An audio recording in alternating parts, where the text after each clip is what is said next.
రెండవ పత్రిక. అపోస్తలుడైన పౌలు దెస్సలోనికీయులకు రాసినటువంటి రెండవ పత్రిక.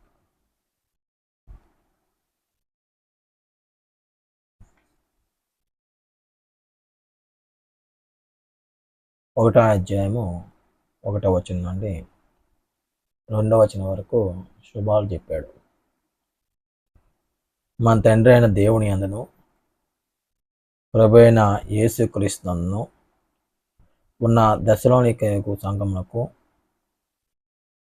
పౌలును, సిల్వాను, తిమోతియు శుభం చెప్పి వ్రాయినది. తండ్రి అయిన దేవుని నుండి ప్రభువైన యేసుక్రీస్తు నుండి కృపయు సమాధానము మీకు కలుగునుగాక. దెస్సలోనికలో ఉన్నటువంటి సంఘానికి ఈ వచనాల ద్వారా ఏం చదువుతున్నాడంటే శుభాలు తెలియజేస్తున్నాడు.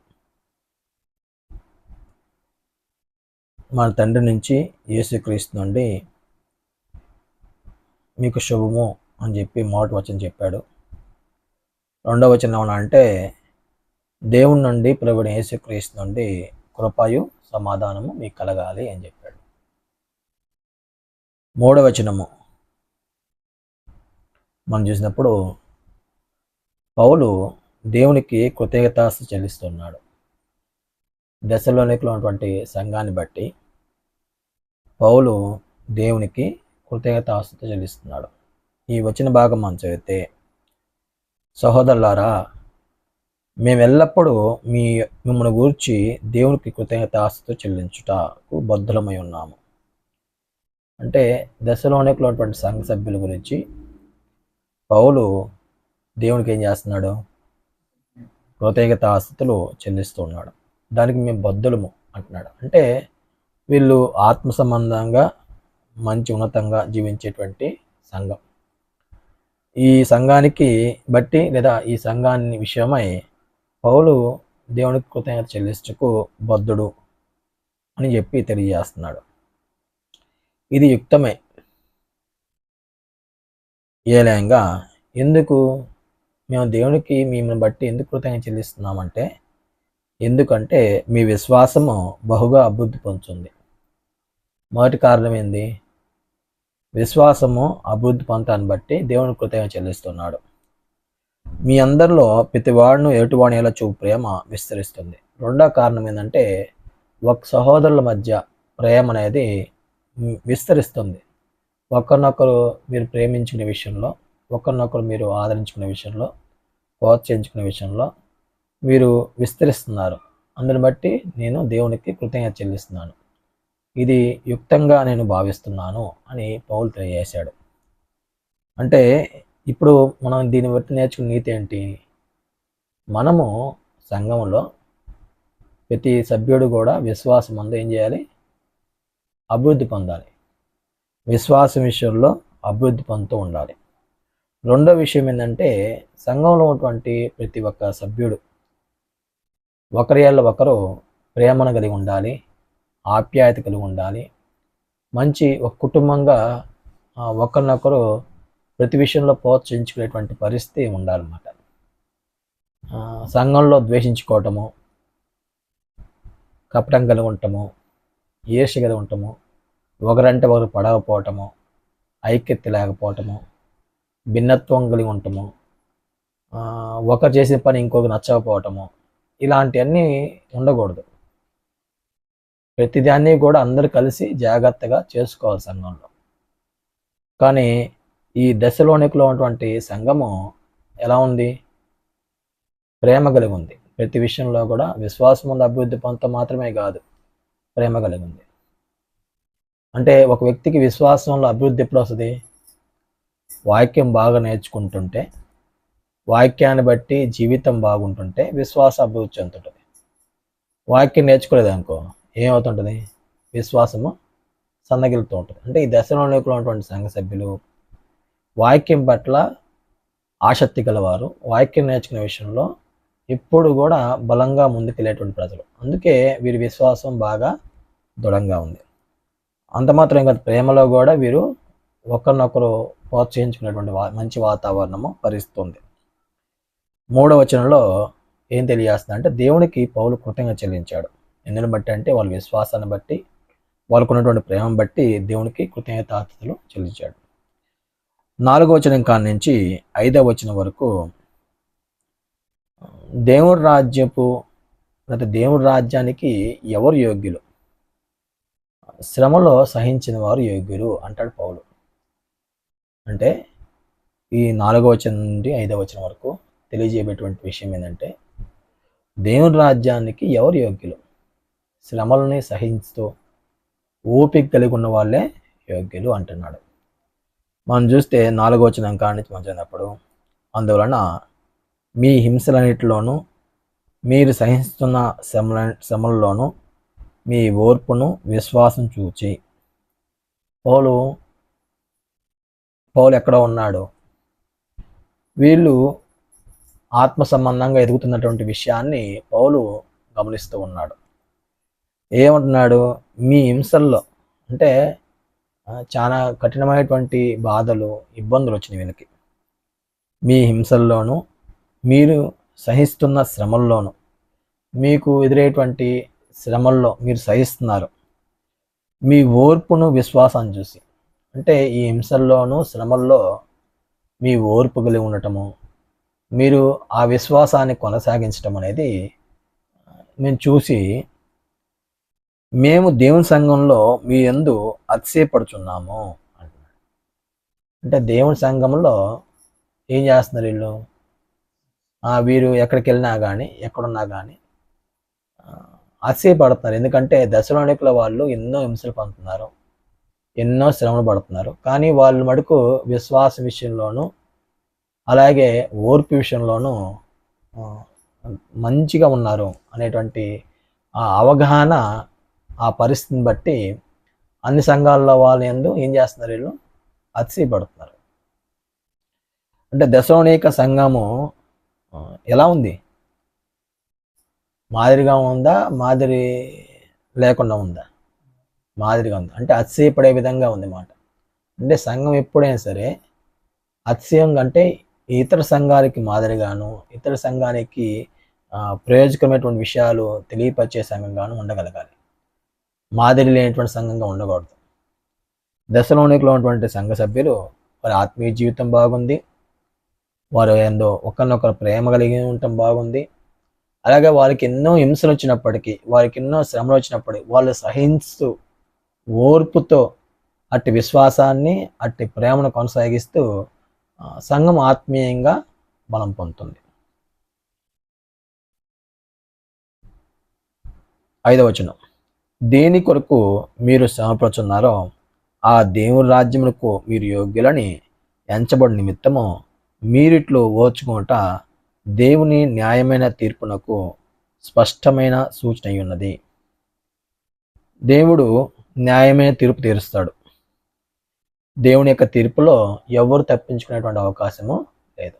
దేవుడు ప్రతి ఒక్కరికి న్యాయంగా, నీతిగా తన యొక్క క్రియలను బట్టి దేవుడు తీర్పు తీరుస్తాడు. ఈ తీర్పు తీర్చేటువంటి క్రమంలో ఈ దశలోనికలో ఉన్నటువంటి సంఘ సభ్యుల విషయమై పౌలు ఏం మాట్లాడుతున్నంటే, దేని కొరకు మీరు శ్రమపడుతున్నారో ఆ దేవుని రాజ్యముకు అన్నాడు. అంటే వీరు దేని కొరకు శ్రమ పడుతున్నారు? దేవుని రాజ్యంలో యోగ్యత కలిగి ఉండటానికి, దేవుడి పరిపాలన కింద జీవించడానికి. అంత మాత్రమే కాదు, దేవుడిచ్చేటువంటి ఆ స్వాస్థ్యాన్ని పొందుకోవడానికి, ఆ యోగ్యత సంపాదించడానికి వీళ్ళ యొక్క ప్రయాస. దేని కొరకు మీరు శ్రమపడుతున్నారో ఆ దేవుని రాజ్యములకు మీరు యోగ్యులని ఎంచబడి నిమిత్తము. అంటే ప్రతి సంఘంలో సంఘ సభ్యుడు దేని కొరకు ఈ లోకంలో జీవించాలి? దేవుడి రాజ్యం యొక్క యోగ్యతను కాపాడుకోవడానికి, నిత్య జీవాన్ని పొందుకోవడానికి కావలసిన యోగ్యతను కాపాడుకోవడానికి ఈ లోకంలో శ్రమలు వచ్చినప్పుడు, హింసలు వచ్చినప్పుడు, బాధలు వచ్చినప్పుడు, కష్టం వచ్చినప్పుడు అవన్నీ ఓర్చుకొని సహిస్తే దానికి యోగ్యత సాధిస్తారు. చాలామంది ఏం చేస్తారంటే కొంతకాలం వాక్యాన్ని వింటారు, కొంతకాలం క్రమశిక్షణతో ఉంటారు, తర్వాత ఏంటంటే తప్పిపోతారు. తప్పిపోతే ఏం ప్రయోజనం? దేవుడి రాజ్యాన్ని నుంచి తప్పిపోతారు. దేవుడి రాజ్యం తప్పిపోతే ఏంది? నిత్య నరకానికి వెళ్తారు. చాలామంది బాప్తిసం పొందిన తర్వాత తప్పిపోయినప్పుడు ఆ తప్పిన వారి జీవితము చాలా ఘోరంగా ఉంటుంది అన్నమాట. చాలా ఇబ్బందికర పరిస్థితులు వస్తాయి. అందువల్ల దేవుడి రాజ్యానికి యోగ్యత సంపాదించడము ఎంత కష్టమో, ఎంత విలువైందో, ఎంత శ్రేష్టమైందో ఈ దశలోనికలో ఉన్నటువంటి సంఘ సభ్యులు మనకు చూపిస్తున్నారు. వారికి హింసలు వచ్చినాయి, శ్రమలు వచ్చినాయి, బాధలు వచ్చినాయి, అనేకమైనటువంటి ప్రతికూల పరిస్థితులు వచ్చినాయి. అయినా సరే వాళ్ళు ఎలా ఉన్నారు? మేము దేవుడి రాజ్యానికి యోగ్యత కలిగి ఉండాలి అనేటువంటి ఒక పట్టుదలతో వాళ్ళు ఏం చేస్తున్నారు? విశ్వాసాన్ని అలాగే ప్రేమని కొనసాగిస్తూ వారి యొక్క ఆత్మీయ జీవితాన్ని అభివృద్ధి చేసుకుంటూ ముందుకెళ్తున్నారు. విశ్వాసం నీలో ఉందా లేదా అనేది ఎప్పుడు తెలుస్తుంది? శ్రమలు వస్తే మనలో విశ్వాసం ఉందా లేదా, మనం ఎంతవరకు విశ్వాసం కలిగిన వారము, మనలో విశ్వాసం ఎంత శ్రేష్టంగా ఉంది, మనం ఎంతవరకు ఆత్మీయంగా ఉన్నాము అనే విషయం తెలిసింది. శ్రమలు లేనప్పుడు అందరూ బాగానే ఉంటారు. శ్రమలు వచ్చినప్పుడే వారి యొక్క విశ్వాసము ఏ స్థాయిలో ఉంది అనేది అర్థమైంది అన్నమాట. ఇప్పుడు దశలోనికలో ఉన్నటువంటి సంఘ సభ్యులు విశ్వాసంగా బలంగా ఉన్నారా, అటు ఇటు ఇబ్బంది పడే పరిస్థితులు ఉన్నారా? బలంగా ఉన్నారన్నమాట. ఆత్మ సంబంధంగా బలంగా ఉన్నారు కాబట్టి పౌలు వారి విషయంలో అతిశయపడుతున్నారు. పౌలు వారి విషయంలో దేవుడు కృతజ్ఞత చెల్లిస్తున్నాడు. ఈరోజు మనం కూడా ఇన్ని శ్రమలు వచ్చినా, ఇన్ని ఆటుపోట్లు వచ్చినా, ఇన్ని ఇబ్బందులు వచ్చినా విశ్వాసం అందు ఎలా ఉండాలి? స్థిరంగా ఉండాలి. స్థిరమైనటువంటి మనసును కాకలి ఉండాలి. ఆత్మ సంబంధంగా బలమైనటువంటి వాతావరణం మధ్య జీవించగలగాలి. 6వ వచనం కాడ నుంచి, అంటే ఈ 4 నుంచి 5 వచనాల్లో పౌలు ఏం తెలియజేశాడంటే దేవుడి రాజ్యమునకు యోగ్యత శ్రమల్లో వారు సహించినటువంటి విషయాన్ని గురించి తెలియజేశారన్నమాట. అంటే ఎవరు దేవుడి రాజ్యానికి యోగ్యులు? శ్రమల్లో సహించిన వాళ్ళే. శ్రమల్లో ఆ శ్రమల్ని ఓర్పుతో ఎదుర్కొన్న వాళ్ళే దేవుడి రాజ్యానికి యోగ్యులు అని చెప్పాడన్నమాట. 6వ వచనం కాడ నుంచి 10వ వచనం వరకు తీర్పు దినాన ఏం జరగబోతుంది? యేసుక్రీస్తు వచ్చినప్పుడు ఏం జరగబోతుంది? యేసుక్రీస్తు వచ్చినప్పుడు ఒకవైపు ఏమో పెద్దన్న అంటే దేవుడు పగ తీర్చుకుంటాడు. రెండో వైపు ఏమో ఎవరైతే విశ్వాసాన్ని కొనసాగించారో, ఎవరైతే నీతిగా బతికారో వాళ్ళకి దేవుడు మెప్పు మహిమను కలుగజేస్తాడు. అంటే తీర్పు రోజున 2 విభిన్నమైనటువంటి పరిస్థితులు మనకు కనపడతాయి. ఒకటేమో పెద్దనంతో దేవుని పగ కనపడుద్ది. రెండో వైపు ఏమో దేవుడు సంకల్పాన్ని అనుసరించి బతికినటువంటి వారి జీవితాలను బట్టి దేవుడు వారికి నిత్యజీవం ఇవ్వడం అనేది అవపడుద్ది అన్నమాట. ఆ విషయాన్ని ఇక్కడ పౌలు తెలియజేశాడు. అంటే ఈ విషయాన్ని ఎందుకు తెలియజేస్తున్నాడు అంటే శ్రమలు వచ్చినప్పుడు, కష్టాలు వచ్చినప్పుడు, శోధనలు వచ్చినప్పుడు మనిషికి విశ్వాసంలో బలహీనత ఏర్పడుద్ది. కొంత ఇబ్బంది ఏర్పడుద్ది. ఆ సమయంలో పౌలు వీళ్ళకి దేవుడు యేసుక్రీస్తు రాకడందు దేవుడు ఎలాగా వివరిస్తాడో, దేవుని యొక్క పగ ఎలా ఉండబోతుందో, లేకపోతే యేసుక్రీస్తు న్యాయపీఠం ముందు ఈ విశ్వాసాల పరిస్థితి ఎలా ఉండబోతుందో ఆ విషయాన్ని తెలియజేస్తున్నాడు. చూస్తే 6వ వచనం కానించి, ప్రభువైన యేసు తన ప్రభావం కనపరచు దూతలతో కూడా పరలోకం నుండి అగ్నిజ్వాల ప్రత్యక్షమై. యేసుక్రీస్తు ప్రత్యక్షమవుతాడు. ఎలా ప్రత్యక్షమవుతాడు? ప్రభావమును కనపరుస్తూ దూతలతో కూడా అంటున్నాడు. అంటే యేసుక్రీస్తు వచ్చేటప్పుడేమో ఒక్కడిగా వచ్చాడు. ఆయన మరీ గర్భంలో ప్రవేశించి శరీరధారిగా వచ్చి మానవులందరి కొరకు తన తన తన కనికరం చూపించాడు, ప్రేమను చూపించాడు, హితబోధలు చేశాడు, అనేకుల్ని స్వస్థపరిచాడు. ఆయన ప్రజల యొక్క పరిస్థితి గురించి కన్నీరు కార్చాడు. ఇవన్నీ మనం చూస్తాం. యేసుక్రీస్తు యొక్క 2 రేఖల్లో కనికరం అనేది ఉండదు, జాలి అనేది ఉండదు, ప్రేమ అనేది ఉండదు, దయ చూపించడం ఉండదు. ఆయన కోపంతో వస్తాడు. దేవుని యొక్క పగను ప్రత్యక్షపరచడానికి వస్తాడు. అందుకే ఏమంటున్నాడంటే ప్రభువైన యేసు తన ప్రభావాన్ని కనపరిచేటువంటి సమయము, తన దూతలతో కూడా వచ్చేటువంటి సమయము, ఆ సమయమున అగ్నిజ్వాలలో ప్రత్యక్షమవుతున్నాడు. అంటే అగ్నిజ్వాలలో ప్రత్యక్షం అంటే ఆయన చాలా తీవ్రంగా రాబోతున్నాడు.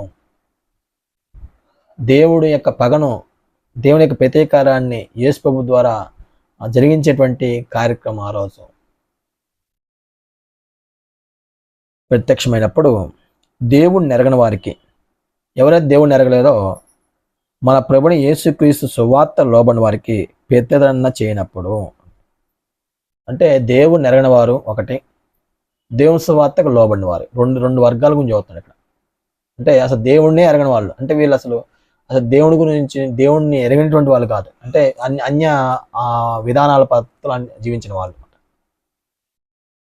వీళ్ళు రెండోది సువార్తకు లోబడిన వారు, అంటే వీళ్ళు వాక్యం వింటారు కానీ ఆ సువార్తకు లోబడరు మాట. వీళ్ళు వాక్యం వింటారు కానీ సువార్తకు లోబడరు వారు. వీళ్ళు ఏం చేస్తున్నాడంట, వారికి పెద్దన్న చేయనప్పుడు, వారికి పెద్దన్న జరిగింది, వారికి దేవుడు పెద్దన్న చేయబోతున్నాడు. అంటే ఆయన కోపాన్ని, ఆయన యొక్క పగని తీర్చుకునేటువంటి సమయం ఏంటంటే యేసుక్రీస్తు యొక్క రెండో రాకడ. ఆ రాకడలో దేవుణ్ణి ఎరగని వారందరికీ, దేవుని యొక్క సువార్తకు లోబడిన వారందరికీ పెద్దన జరిగిద్ది. అయితే మిమ్మల్ని సమపరచే వారికి శ్రమయు, మిమ్మల్ని శ్రమపరిచారు, ఇక్కడ భూమి మీద మిమ్మల్ని హింస పెట్టారు, మిమ్మల్ని శ్రమపరిచారు, మిమ్మల్ని ఇబ్బంది పెట్టారు, మిమ్మల్ని బాధల పాలు చేశారు, వారందరికి కూడా ఏం కలగబోతుంది, శ్రమ కలగబోతుంది. అయితే ఆ శ్రమలు అనుభవించిన మీకు, ఆ శ్రమలు పొందుకున్నటువంటి మీకు మాతో కూడా విశ్రాంతి అనుగ్రహించడం దేవునికి న్యాయమే.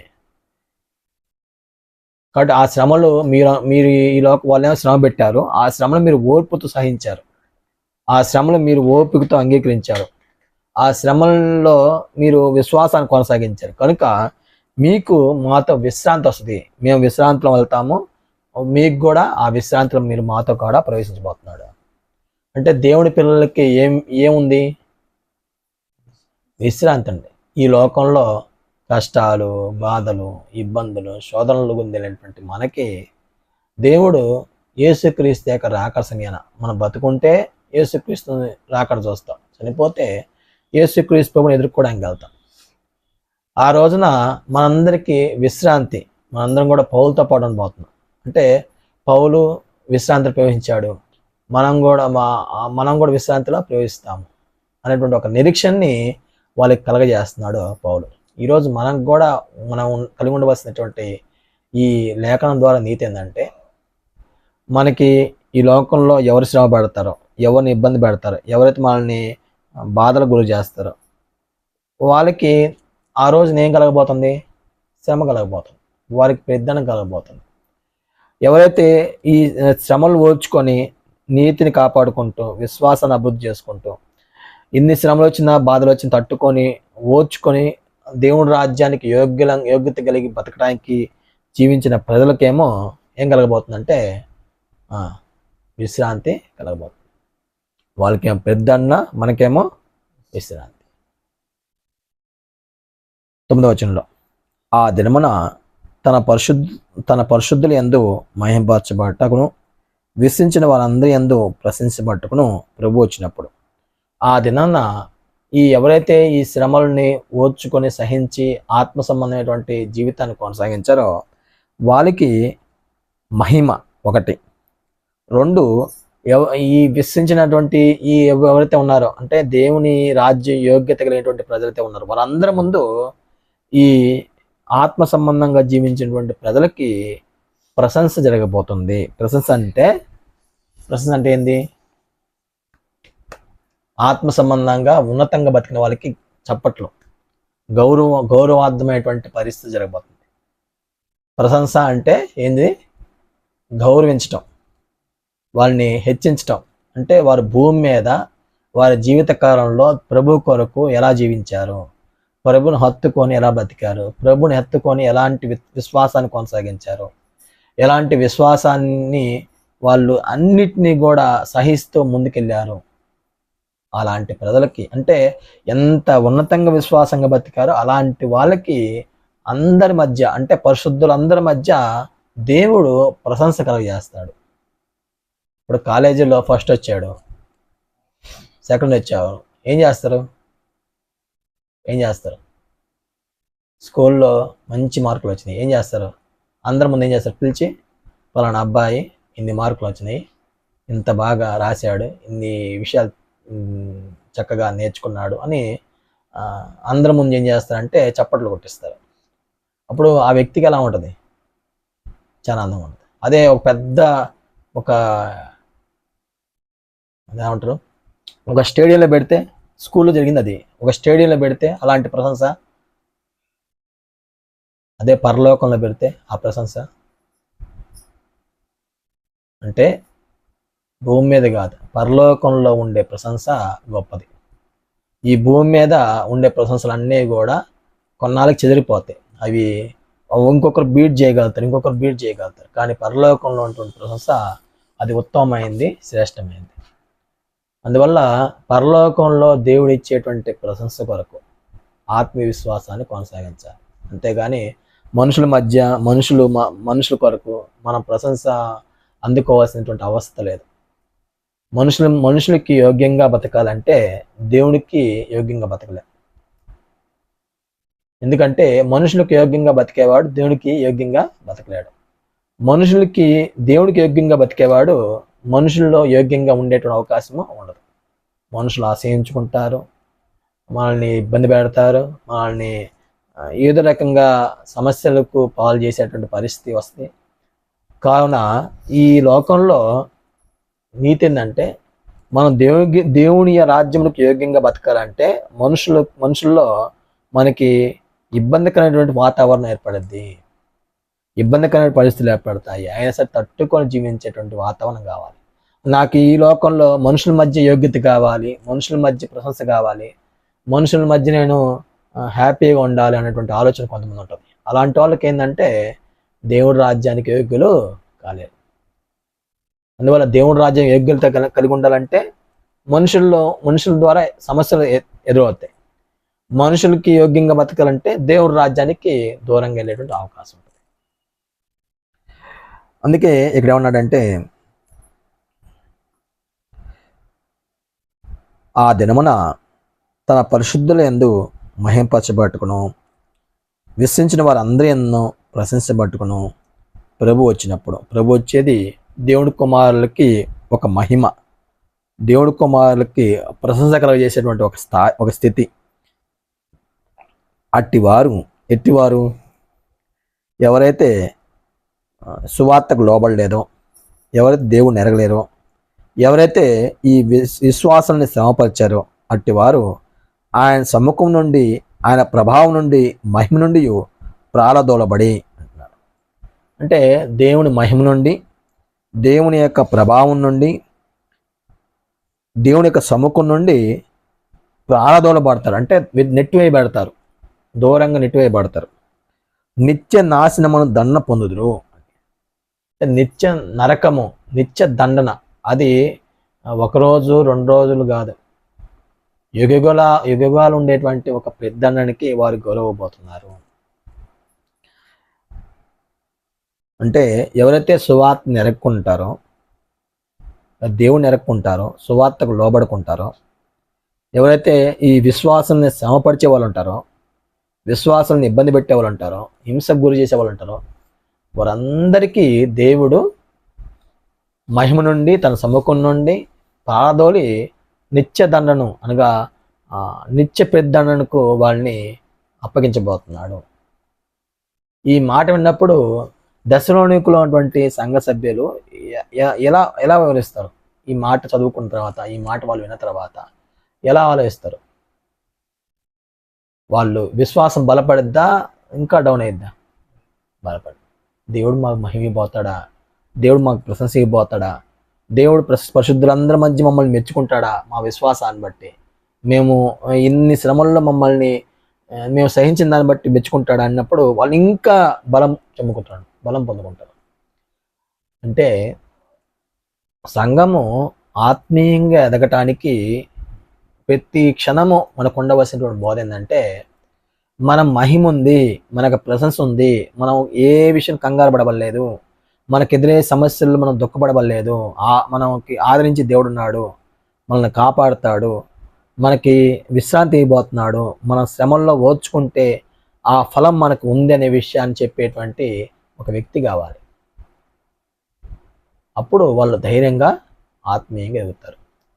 ఈ విషయం వాళ్ళు విన్నప్పుడు వాళ్ళు వాళ్ళు ఎంత ధైర్యాన్ని పొందుకుంటారు, ఎంత భరోసాని పొందుకుంటారో మనం ఆలోచించవచ్చు. ఏలనగా మేము మీకు ఇచ్చిన సాక్ష్యం మీరు నమ్మితిరి. ఎందుకంటే మేము మీకు ఏదైతే మేము దేవుని యొక్క సువార్తను తెలియజేశామో, మేము ఏదైతే సాక్ష్యం తెలియజేశామో ఆ సాక్ష్యాన్ని మీరు విశ్వసించారు, మీరు నమ్మారు. ఈ 6వ వచనం కాడి నుంచి 10వ వచనం వరకు యేసుక్రీస్తు తీర్పు రోజున ఎవరికి పెద్దన్న ఉండబోతుందో, ఎవరికి విశ్రాంతి ఉండబోతుందో పౌలు తెలియజేశాడు. అంటే క్రీస్తు దినాన దేవుణ్ణి ఎరగని వారికి, సువార్తకు లోబడిన వారికి, విశ్వాసాలను శ్రమపరిచే వారికి దేవుడు ఏం చేయబోతున్నాడు? పెద్దన్న ఇవ్వబోతున్నాడు, నిత్య దండన ఇవ్వబోతున్నాడు అన్నాడు. ఎవరైతే దేవుని వాక్యాన్ని అంగీకరించి ఆయన సువార్తకు లోబడి విశ్వాసంగా బతుకుతూ శ్రమలైనా, హింసలైనా, బాధలైనా, ఎన్ని కఠినమైన పరీక్షలు ఎదురొచ్చినా కానీ ఓర్పుతో సహిస్తూ విశ్వాసాన్ని కొనసాగిస్తూ ప్రేమను కొనసాగించి జీవించి ప్రజలైతే ఎవరైతే ఉంటారో వాళ్ళకి పరిశుద్ధులందరి ఏట మహిమ ఇవ్వబోతున్నాడు, పరిశుద్ధులందరి ఏట ప్రశంసను దేవుడు ఇవ్వబోతున్నాడు. అంటే ఖ్యాతిని ఇవ్వబోతున్నాడు, గొప్ప చేయబోతున్నాడు, మనల్ని విశ్రాంతి ఇవ్వబోతున్నాడు. ఆ విషయం చెప్పాడు. 11వ వచనం కాడి నుంచి 12వ వచనం వరకు పౌలు ప్రార్థన చేశాడు. అందువలన మన దేవుని యొక్కయు ప్రభువైన యేసుక్రీస్తు కృప చొప్పున మీ యందు మన ప్రభువైన యేసుక్రీస్తు నామమును ఆయన యందు మీరును మహిమనున్నట్లు మేలు చేయవాలని మీలో కలుగు ప్రతి ఆలోచనను విశ్వాసయుక్తమైన ప్రతి కార్యమును బలముతో సంపూర్ణం చేయొచ్చు. మన దేవుడు తన పిలుపునకు మిమ్మల్ని యోగ్యులుగా ఎంచినట్లు మీ కొరకు ఎల్లప్పుడూ ప్రార్థించున్నాము. పౌలు ప్రార్థన చేస్తున్నాడు. దేని విషయంలో పౌలు ప్రార్థన చేస్తున్నాడు అంటే, అందువలన అంటే విశ్వాసులకి విశ్రాంతి, విశ్వాసులకి మహిమ, విశ్వాసులకి ప్రశంస ఉండటం వలన ఎవరైతే దేవుణ్ణి ఎరగని వాళ్ళు ఉన్నారో, సువార్తకు లోబడిన వారు ఉన్నారో, ఎవరు మిమ్మల్ని శ్రమపరిచారో వాళ్ళకి పెద్దన్న కారణం చేత, అందువలన మన దేవుని యొక్క మన ప్రభువైన యేసుక్రీస్తు యొక్క కృప చొప్పున మీ యందు మన ప్రభువైన యేసుక్రీస్తు నామమును ఆయన యందు మీరు మహిమనున్నట్లు, అంటే యేసుక్రీస్తు నామమును ఆయన యందు మీరు ఏం చేయబడాలి? మహిమ పొందాలి. మహిమ పొందట్లు అంటే యేసుక్రీస్తు యొక్క కృపను అనుసరించి, అలాగే యేసుక్రీస్తు యొక్క నామాన్ని అనుసరించి ఆయన యందు మీరు మహిమ పొందాలి. ఒకటి, మీరు మేలు చేయవలని కలుగు ప్రతి ఆలోచన, అంటే మేలు చేయాలి అంటే మంచి చేయాలి అనేటువంటి ప్రతి ఆలోచన విశ్వాసయుక్తమైన ప్రతి కార్యమును బలంతో సంపూర్ణం చేయొచ్చు. అంటే కొన్ని విషయాలు చెప్పాడన్నమాట. అంటే మనం మహిమలోకి వెళ్ళాలంటే దేవుడు కృప అవసరం. యేసుక్రీస్తు యందు ఆయన నామమును మనకు కలిగి ఉండటం అవసరం. ఆ చెప్పిన తర్వాత మేలు చేయవాలని కోరిక, మేలు చేయాలంటున్న ఆలోచన మీకు ఉండాలి. అంటే మంచి చేయాలి. మనం ఏం చేయాలి? మంచి చేయాలి. విశ్వాసయుక్తమైన ప్రతి కార్యము బలంతోనూ సంపూర్ణం చేయాలి. అంటే విశ్వాస సంబంధమైనటువంటి ప్రతి కార్యాన్ని మన జీవితంలో బలంగా చేయాలి, దాన్ని సంపూర్ణంగా చేయాలి అని చెప్పాడు. మన దేవుడు తన పిలుపునకు మిమ్మల్ని యోగ్యులుగా ఎంచినట్లు మీ కొరకు ఎల్లప్పుడూ ప్రార్థన చేస్తుంది. అంటే దేవుడు మిమ్మల్ని ఎందుకు పిలిచాడో దానికి మీరు యోగ్యత సంపాదించేట్లుగా మేము మీ కొరకు ప్రార్థన చేస్తున్నాము అని చెప్పాడు. అంటే ఈ విషయంలో ఈ వచన భాగంలో అంటే 11వ వచనం కాడి నుంచి 12వ వచనం వరకు పౌలు ప్రార్థన చేశాడు. పౌలు దేని కొరకు ప్రార్థన చేశాడు? మీరు దేవుడు కృప చొప్పున, యేసుక్రీస్తు కృప చొప్పున, యేసుక్రీస్తు నామాన్ని బట్టి మీరు దేవుని యందు మహిమ పొందాలి.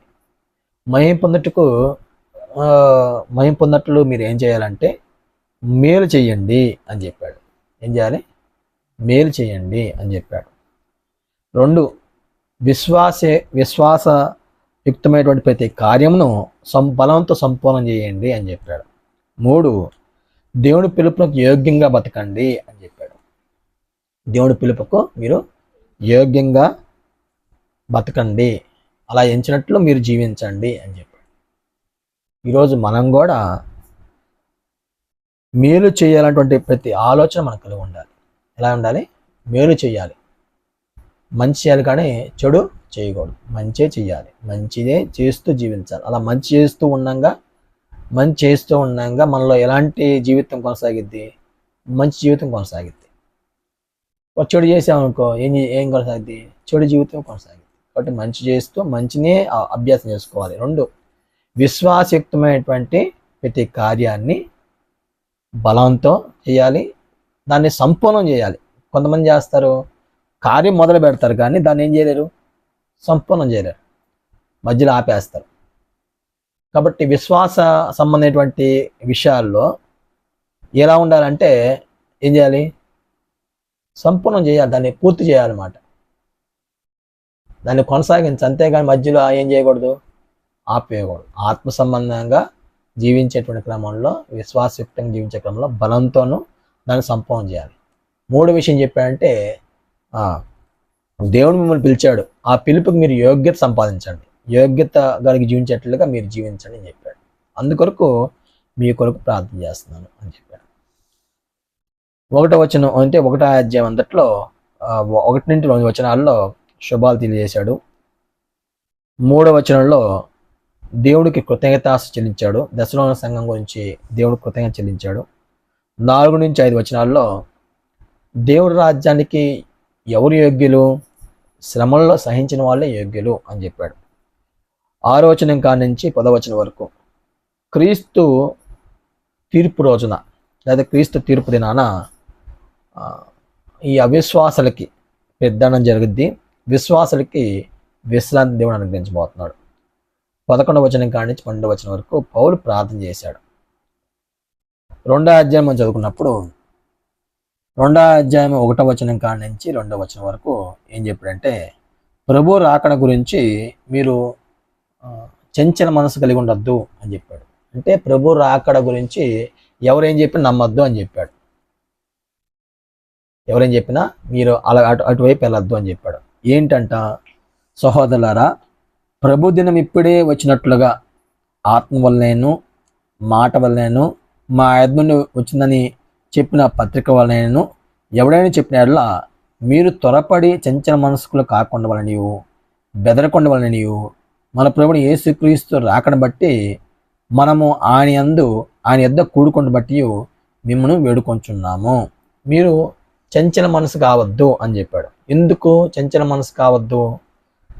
ప్రభు రాకడ వస్తుంది అని మా ఎవరైనా ఆత్మమూలంగా చెప్తే,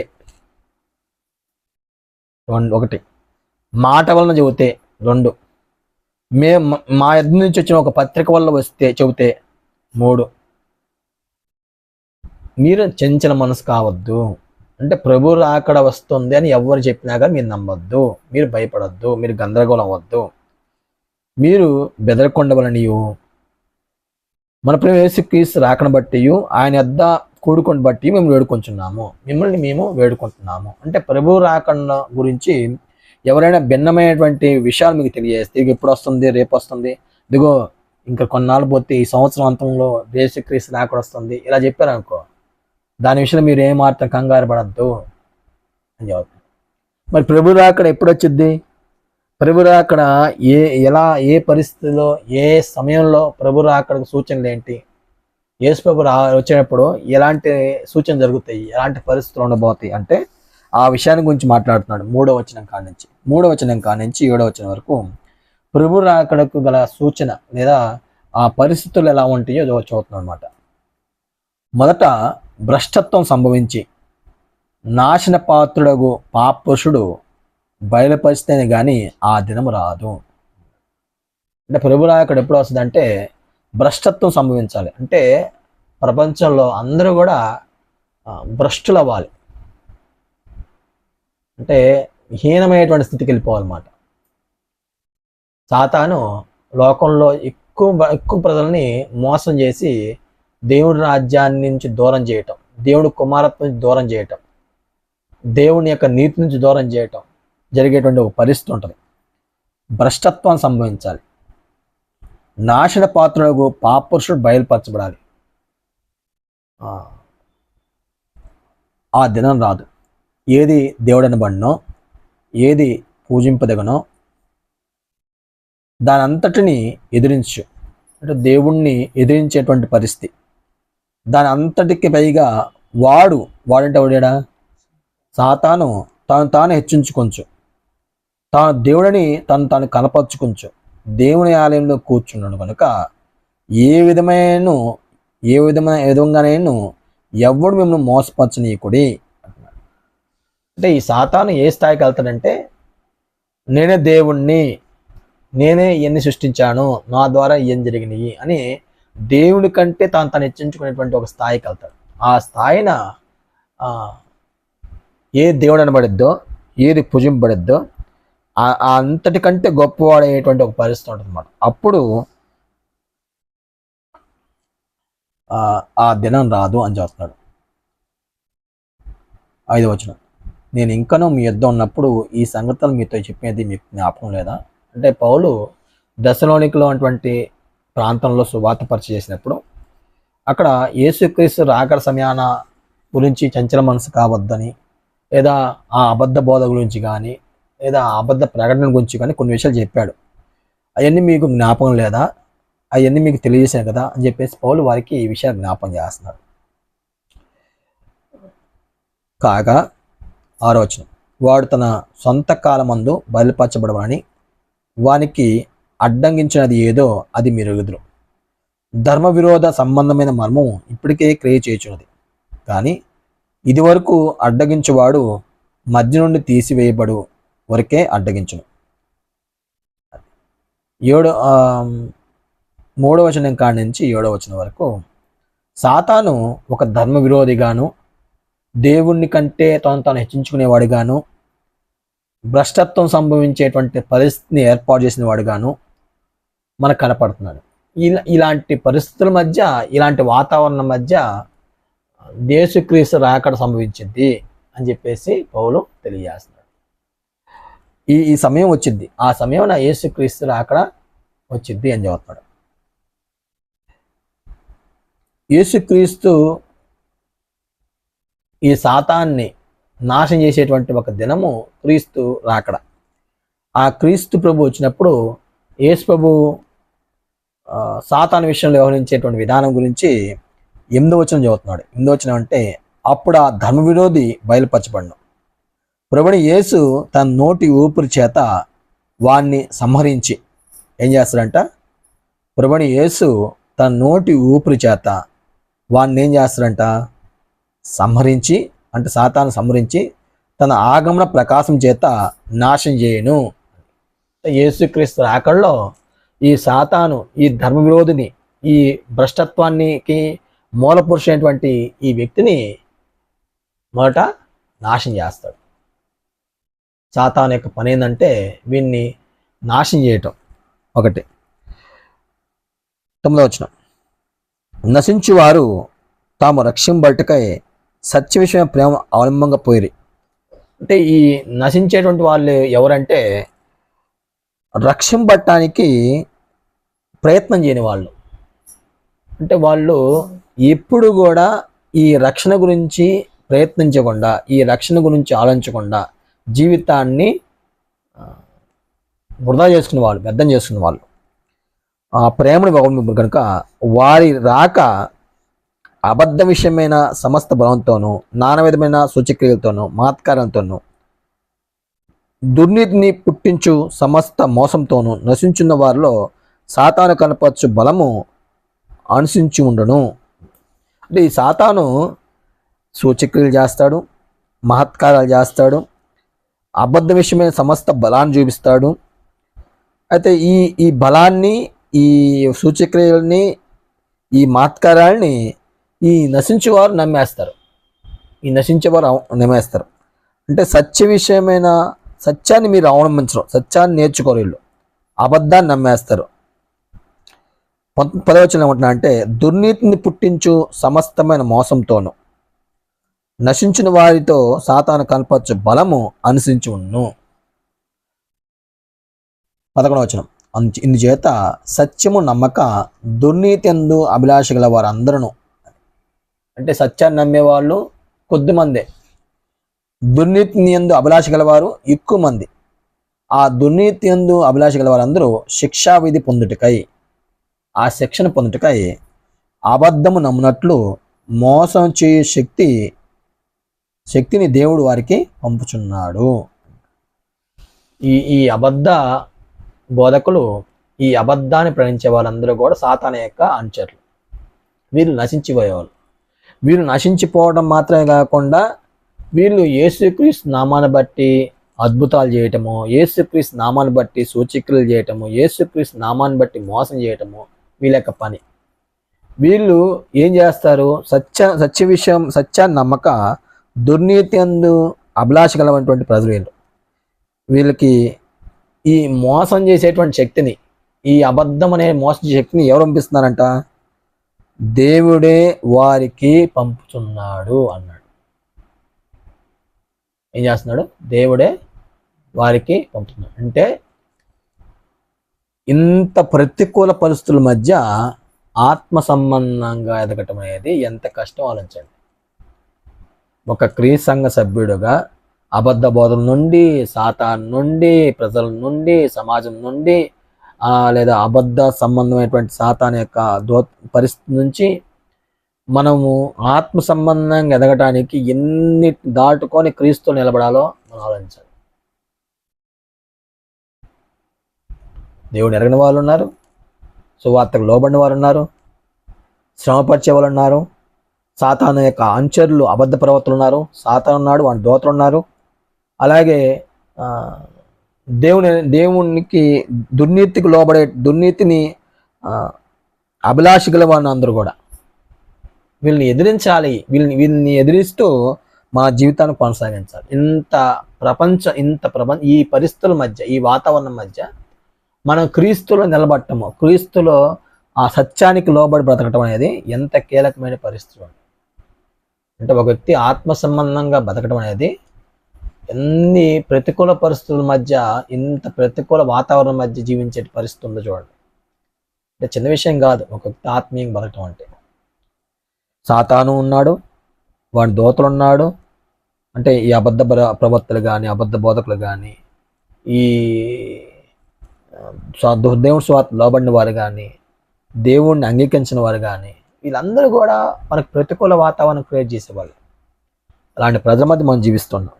వీళ్ళందరూ ఈ అబద్ధ ప్రవర్తలకి లేదా ఈ సాతానికి ఈ శక్తి ఎవరు పంపిస్తున్నాడు? ఎందుకు? సత్యాన్ని నమ్మే వాళ్ళు ఎంతమంది ఉన్నారు? దుర్నీతి నమ్మే వాళ్ళు ఎంతమంది ఉన్నారు?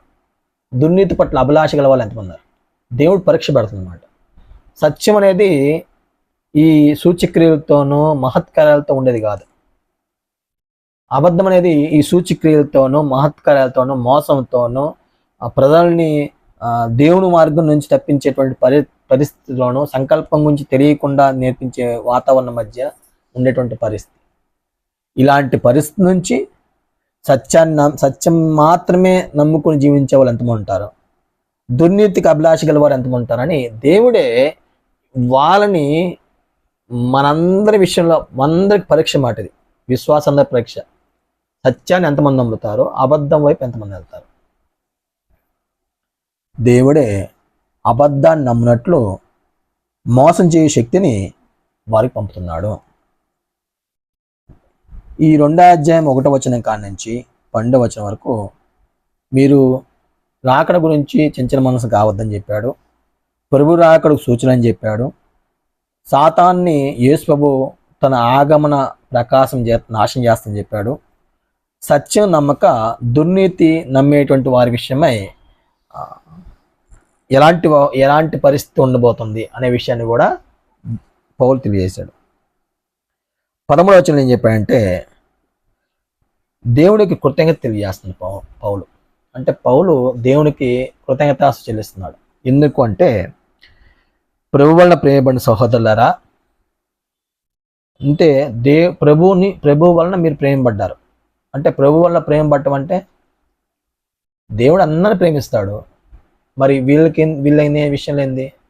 వీళ్ళు ప్రేమించటంలో దేవుని యొక్క ఉద్దేశం వేరుగా ఉంది. వీళ్ళని ఎందుకు ప్రేమించాడు? వీళ్ళని ఏర్పరచుకున్నాడు కాబట్టి, వీళ్ళని క్రీస్తులో ఉన్నారు కాబట్టి వీళ్ళని ప్రేమించాడు. ప్రభువుల ప్రేమ సహోదరా, ఆత్మను పరిశుద్ధపరచడం వల్ల, అంటే పరిశుద్ధాత్ముడు ఏం చేస్తామని పరిశుద్ధపరుస్తాడు. అంటే పరిశుద్ధాత్ముడు మనం బాప్తిసం పొందిన పరిశుద్ధాత్ముడు వస్తాడు. పరిశుద్ధాత్ముడు ఏం చేస్తాడంటే పరిశుద్ధపరుస్తాడు. ఆయన పని అది. పరిశుద్ధపరచాలంటే మనం ఏం చేయాలి? ఆయన మనల్ని పరిశుద్ధపరచాలంటే మనం ఏం చేయాలి? బాప్తిసం పొందావు, పరిశుద్ధాత్ముడు వచ్చాడు. పరిశుద్ధాత్ముడు మనలో వచ్చిన తర్వాత మనం పరిశుద్ధపరచబడాలంటే మనం ఏం చేయాలి? మనము దేవుని వాక్యం లోబడాలి. ఆ వాక్యాన్ని బట్టి జీవితం ఉండాలి. ఏ విషయంలో అయితే మన బలహీనతలు ఉన్నాయో మారు మనసు పొందుతుండాలి. ప్రతి సందర్భంలో విశ్వాసాన్ని అంతకంతకు బలపరుచుకుంటుండాలి. మనము ఎల్లప్పుడూ కూడా ప్రార్థన విషయంలో, వాక్యం నేర్చుకునే విషయంలో, లేదా ఆత్మ సంబంధంగా ఎదిగే విషయంలో ఎప్పుడు కూడా నిరుత్సాహం కానీ, అనాలోచన కానీ, దేవునికి దూరం అయ్యే పరిస్థితి కానీ కనపడకూడదు. అది పరిశుద్ధాత్ముడు మనల్ని ఏం చేస్తాడంటే మనల్ని అంతకంతకు అభివృద్ధి చేస్తూ ఉంటాడు. ఆ విషయాన్ని బట్టి మన హృదయాల మీద, మనసుల మీద దేవుని ధర్మవిధులు రాస్తాడు పరిశుద్ధాత్ముడు. అవి రాయబడాలంటే మన విశ్వాసము బాగా బలంగా ఉండాలి. అంత మాత్రమే కాదు, క్రియా జీవితం కూడా ఉండాలి. క్రియా జీవితం లేకపోయినా మన యొక్క విశ్వాసం ఏ పద్ధతి కుండిపడిపోద్ది. విశ్వాసం ఉండాలి, విశ్వాసంతో క్రియలు చేయాలి. క్రియలు చేసే కొద్దీ మన హృదయాల మీద, మనసుల మీద పరిశుద్ధాత్ముడు మనకి కనికరము, జాలి, దీర్ఘశాంతము, దయాలత్వము, మంచితనము, ఆశ నిగ్రహము, సహనము, ఇలాంటి గుణాలన్నిటినీ కూడా, ఇలాంటి నీతి నియమాలను, జీవ నియమాలని మన హృదయాల మీద పరిశుద్ధాత్ముడు రాస్తాడు. పరిశుద్ధాత్ముడు మిమ్మల్ని పరిశుద్ధపరచవాడును. మీరు సత్యం నమ్మటం వలన మీరు ఏం చేశారు? సత్యాన్ని నమ్మారు. కొంతమంది దుర్నీతి నమ్మారు, మీరేమో సత్యాన్ని నమ్మారు. అంటే భూమి మీద దేవుని వాక్యము రెండు విధాలుగా వెళ్తుంది. ఒకటేమో సత్యంతో వెళ్తుంది, రెండోదేమో దుర్నీతితో వెళ్తుంది. ఇది బోధగా ఉంది, అది బోధే. ఇది బోధే, అది బోధే. కానీ ఈ బోధ ఏంటంటే నిత్యజీవాన్ని చేపట్టే బోధ. ఆ బోధ ఏంటంటే సాతాను వాని దూతల ద్వారా ప్రజల్ని మోసపుచ్చేటువంటి బోధ. కాబట్టి ఏది సత్యమైన బోధో, ఏది అబద్ధ బోధో ప్రజలు తెలుసుకోకపోతే, ప్రజలు అవగాహన లేకపోతే మోసపోతారు. ఎవరైతే అద్భుతాలు చేస్తున్నారో అది నిజమైన బోధ అనుకుంటే, ఎవరైతే సూచక్రియలు చేస్తున్నారో నిజమైన బోధ అనుకుంటే, ఎవరైనా మంచి మాటలు చెప్పి, కల్పించే మాటలు చెప్పి ఇది నిజమైన బోధ అనుకుంటే మోసపోయేట్లే. దేవుని వాక్యము, లేఖనాలని స్పష్టంగా నేర్చుకొని అవగాహనతో బ్రతకాలి. ఆ వాక్యం ఉన్నట్లుగా ప్రజలు అర్థం చేసుకోగలగాలి. ఆ వాక్యాన్ని స్పష్టమైనటువంటి ఆలోచనతో బ్రతకాలి. సత్యవాక్యాన్ని అంటే సత్యవాక్యం అంటే ఆరోగ్యకరమైన బోధ అన్నాడు. ఆరోగ్యకరమైన బోధ అంటే ఏంటంటే ఆత్మ సంబంధంగా ఒక వ్యక్తిని ఆరోగ్యవంతమైనటువంటి జీవితాన్ని ఇచ్చేటువంటి బోధ సత్యమైనటువంటి వాక్యం. కాబట్టి ఈ వాక్యం గుండా ఎవరైతే వెళ్తూ ఉంటారో, ఈ వాక్యం గుండా ఎవరైతే ఆత్మీయంగా బలపడుతుంటారో వారు సత్య సంబంధులు, వారు సత్యాన్ని అన్వేషించి జీవించే ప్రజలు. మోసపు మాటలు నమ్మినా, ఏదైనా ఇది బైబులే కదా, లేదా ఇదే వాక్యమే కదా, ఇది లేఖనాల్లో ఉందే కదా, ఈ యేసుప్రభు మాటలే కదా, ఏయో చెప్పిన విషయాలన్నిటినీ కూడా తెలుసుకొని వాళ్ళు దేవుని వాక్యాన్ని ఆధారం చేసుకోకుండా వాళ్ళ మాటను ఆధారం చేసుకొని జీవించే ప్రజలు ఉంటారు. కొంతమంది ఏ చెప్పిన నమ్మేస్తున్నారు. అద్భుతాలని నమ్మేస్తారు, సూచక్రియలు నమ్మేస్తారు, అబద్ధ మాటలు నమ్మేస్తారు, మోసం మాటలు నమ్మేస్తారు, కల్పితాలు నమ్మేస్తారు, అన్నిటి నమ్మేస్తారు. నమ్మేసిన తర్వాత వాళ్ళకి వచ్చేటువంటి పరిస్థితి ఏంటంటే వారు దేవుని సంకల్పం నుంచి దూరంగా వెడలిపోయేటువంటి వాతావరణం. అందువల్ల ఇక్కడ ఏమంటున్నాడు పౌలు అంటే, మీరు సత్యాన్ని నమ్మారు. దశలోనికుల సంఘ సభ్యులు దుర్నీతి నమ్మి జీవించే ప్రజల, సత్యాన్ని నమ్మి జీవించే ప్రజల? సత్యాన్ని నమ్మి జీవించే ప్రజలు. సాతాను యొక్క కుయుక్తులకి, సాతాన్ని అనుసరించినటువంటి అబద్ధ బోధలకి అనుసరించే ప్రజలు కాదు. కనుక రక్షణ పొందుటకు ఆది నుండి దేవుడు ఆది నుండి మనం ఏర్పరచుకున్నాం. మొట్టమొదటి నుంచి దేవుడు మిమ్మల్ని ఏర్పరచుకున్నాడు. మీరు రక్షణ పొందటానికి దేవుడు ఏర్పరచుకున్నాడు. ఇది మన గురి. మనం రక్షణ పొందాలి. మనం ఏం పొందాలి? రక్షణ పొందాలి.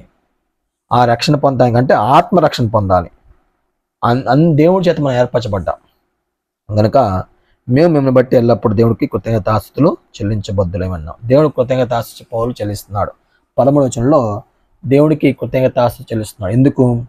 1, వీళ్ళు ప్రభువు వల్ల ప్రేమింపడ్డారు. 1. 2, పరిశుద్ధాత్ముడు వీళ్ళని పరిశుద్ధపరుస్తున్నాడు. 3, వీళ్ళు సత్యాన్ని నమ్మారు. 4, రక్షణ పొందుటకు దేవుడు వీళ్ళని ఏర్పాటు చేసుకున్నాడు. 4 కారణాలు బట్టి వీళ్ళని బట్టి దేవుడికి కృతజ్ఞత చెల్లిస్తున్నాడు. ఈరోజు మనం కూడా ప్రభు వల్ల ప్రేమింపడ్డామా? పరిశుద్ధాత్ముడు మనల్ని పరిశుద్ధపరుస్తున్నాడా? మనం సత్యాన్ని నమ్ముతున్నామా? దుర్నీతి నమ్ముతున్నామా? మనం రక్షణ కొరకు జీవిస్తున్నామా? ఏదో యేసు ప్రభు అందరి దేవుళ్ళు ఒక దేవుడు కాబట్టి ఆయన మనకి దేవుడుగా ఉన్నాడు కాబట్టి అనుకుంటున్నామా? యెహోవా దేవుడు, యేసుక్రీస్తు మన రక్షకుడు కాబట్టి మనకు కూడా ఒక దేవుడుగా ఉండాలి, ఎవరొకరు అని చెప్పేసి ఆ విధంగా జీవిస్తున్నామా? ఆ రక్షణ పొందుటకు మనం జీవితం అవసరం అని చెప్పేసి జీవిస్తున్నామా? మనకు అవసరం మాట. కాబట్టి మనం ప్రభు వల్ల ప్రేమపడ్డాం కాబట్టి, పరిశుద్ధాత్మ మనల్ని పరిశుద్ధపరుస్తున్నాడు కాబట్టి, మనం సత్యాన్ని కలిగి జీవిస్తున్నాం కాబట్టి మనం రక్షణ పొందుతాం, రక్షణను కలిగి ఉంటాం. 14వ వచనంలో దేవుడు ఎందుకు పిలుస్తున్నాడు? మీరు ఇలాగ రక్షింపబడి మన ప్రభువైన యేసుక్రీస్తు యొక్క మహిమను పొందాలని ఆయన మా సువార్త వలన మిమ్మల్ని పిలిచెను. దేవుడు యొక్క పిలుపు ఎందుకు? చాలామంది దేవుడు పిలిచాడు అంటారు. దేవుడు పిలుపు అంటే ఏంటంటే కళ్ళలోకి వచ్చి పిలిచాడా, లేదా దర్శనం ద్వారా పిలిచాడా, లేకపోతే ఏదన్నా సూచన ద్వారా పిలిచాడా? అది పిలుపు కాదు. పూర్వకాలంలో ఇది పితృయుగంలో అబ్రహాము, ఇస్సాకు, యాకోబుల కాలంలో దేవుడు ఎలా మాట్లాడేవాడు? దర్శనం ద్వారా మాట్లాడేవాడు. మోషే కాలంలో కూడా, ఆయా కాలంలో కూడా దర్శనాలతో మాట్లాడాడు. కానీ యేసుక్రీస్తు చనిపోయి తిరిగి లేచిన తర్వాత ఇంకా దర్శనాల ద్వారా మాట్లాడేటువంటి పరిస్థితి ఇంక లేదు. కళల ద్వారా మాట్లాడటం, దర్శనాల ద్వారా మాట్లాడటం, సూచన ద్వారా మాట్లాడటం, లేదా ఏదైనా ఇంకో విషయం ద్వారా మాట్లాడటం అలా లేదు మాట. దేవుడు తన వాక్యం ద్వారా మనల్ని పిలుస్తున్నాడు. ఆయన సువార్త ద్వారా మనం పిలుస్తున్నాడు. సువార్తను బట్టి పిలుపు ఉంది, కానీ దర్శనాల ద్వారా కానీ, సూచనల ద్వారా కానీ, లేదా ఏదన్నా వేరే విధానమైనటువంటి పరిస్థితుల వల్ల కానీ దేవుడు మనల్ని పిలవడు. మీరు ఇలా రక్షింపబడి మన ప్రభువైన యేసుక్రీస్తు యొక్క మహిమ పొందాలి. మన గురేంది? 1, రక్షణ పొందటం. ఒక వ్యక్తి రక్షింపబడాలి, పాపం నుండి రక్షింపబడాలి, దేవుని ఉగ్రత నుండి రక్షింపబడాలి. దేవుని ఉగ్రత నుండి రక్షింపబడిన వ్యక్తి ఎందుకు రక్షణ పొందాడు? మహిమ పొందటానికి. అంటే మహిమకు అనుగుణమైనటువంటి జీవితాన్ని జీవించాలి. అలా జీవించకుండా రక్షింపడ్డాం కాబట్టి ఇంక నేను ఎలా ప్రవర్తించినా, నేను ఎలా జీవించినా అనే దేవుడు నన్ను క్షమిస్తాడులే, నన్ను కనికరిస్తాడులే, నా పాపాలు తీసేస్తాడులే అనుకుంటే కుదరదన్నమాట. అంటే రక్షణ పొందిన వ్యక్తి నేను మహిమ పొందాలి, మహిమలో ఉండాలి, దేవుడు ఇచ్చేటువంటి ఆ స్థలంలో నేను స్థానం కలిగి ఉండాలి అనేటువంటి అవగాహనతో బ్రతకాలి. ఆయన మా సువార్త ద్వారా మిమ్మల్ని పిలిచాడు కాబట్టి మహిమ పొందటానికే సువార్త ద్వారా పిలువబడతాడు, కానీ రక్షణ పొందటానికి, ఆ రక్షణ కొనసాగించి మహిమను అనుభవించడానికి సువార్త ద్వారా ఒక వ్యక్తి పిలువబడుతున్నాడు. 15వ వచనం. కాబట్టి సహోదరులారా, నిలకడగా ఉండి మా నోటి మాట వలనను మా పత్రిక వలనను మీకు బోధింపడిన విధులను చేపట్టండి, మీకు విధింపడిన విధులను చేపట్టండి అని చెప్పాడు. 15వ వచనంలో మీకు ఏదైతే మేము విధించామో మా నోటి మాటల ద్వారా కానీ మా పత్రిక ద్వారా కానీ మేము ఏదైతే తెలియజేసామో ఆ విధులను లేదా ఆ ఆజ్ఞలను, విధుల కింద ఏముంది? ఒకటి పారంపర్యములను, అంటే ఆత్మ సంబంధమైనటువంటి జీవితంలో పారంపర్యంతో కూడినటువంటి జీవితాన్ని జీవించండి అంటున్నాడు. అంటే పారంపర్యం అంటే పాత నమ్మకాల గురించి కాదు, పాత ఆచారాల గురించి కాదు, యూదుల యొక్క ఆచారాలు కానీ అన్యుల యొక్క ఆచారాల గురించి మాట్లాడట్లేదు పౌలు. క్రైస్తవ జీవితంలో మేము ఏదైతే నేర్పించామో, ఏదైతే మీకు తెలియపరిచామో ఆ వాతావరణం మధ్య, ఆ పరిస్థితుల మధ్య మీరు జీవించండి అని చెప్పాడు అన్నమాట. అంటే నిలకడగా ఉండాలి. నిలకడగా ఉండటం అంటే ఎప్పుడు కూడా తొలగిపోకూడదు, నిలకడగా ఉండాలి. విశ్వాసం విషయంలో నిలకడగా ఉండి దేవుని వాక్యాన్ని అనుసరించి బతకాలి. 16-17 వచనాల్లో ఏం చెప్పనంటే, దేవుడు మనల్ని ప్రేమించి మనల్ని స్థిరపరుస్తాడు అని చెప్పనమాట. దేవుడు మనం ప్రేమించి మనల్ని స్థిరపరుస్తాడు. 16వ వచనం 17వ వచనం మనం చదివితే, మన ప్రభు అయిన యేసుక్రీస్తును మనల్ని ప్రేమించి, అంటే దేవుడు మన ప్రభు అయిన యేసుక్రీస్తును ప్రేమించాడు, మనల్ని ప్రేమించాడు. ఇక్కడ తారతమ్యం ఉందా? యేసుక్రీస్తుకి మనకి అన్న వ్యత్యాసం ఉందా? ఆయన్ని ప్రేమించాడు, మనల్ని ప్రేమించాడు. ఆయన్ని ఏం చేసి ఆయన పరంగా కృపచేత నిత్యమైన ఆదరణయు శుభ నిరీక్షని అనుగ్రహించిన అంటున్నాడు.